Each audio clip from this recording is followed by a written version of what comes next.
And what kind of Indians were they again? It was the Comanche. Comanche. These were Comanche. Very tough, rough king.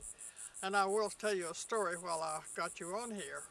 One day I had a young couple visiting me. The man was from Hungary and his wife was from Mexico. And we went over to the Panhandle Plains Historical Society, and they had a wonderful, wonderful Comanche and Kiowa exhibit over there that the Indians have given to them, knowing that they needed to be preserved.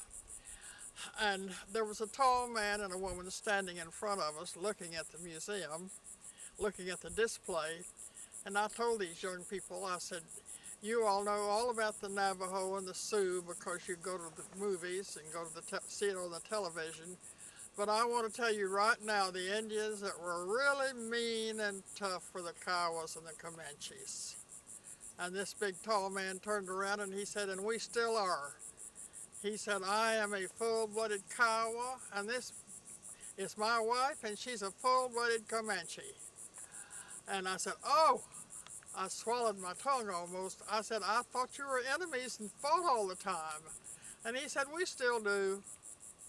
But he turned out to be the top Indian dancer in the United States.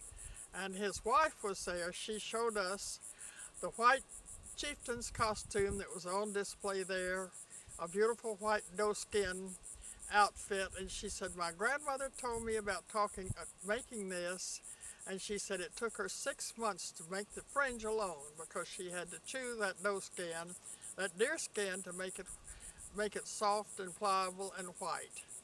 And then she pointed out some of the other treasures they have there, like Quanah Parker's beaded spear, his full-length headdress, and later the director of the museum told me that the reason they had all that wonderful exhibit was that the Kiowas and the Comanches heard the Smithsonian was coming down here to get what they could to take back to Washington, and the Indians, knowing it needed to be preserved, didn't want it to go to Washington, so they gave it to the Panhandle Plains Historical Society.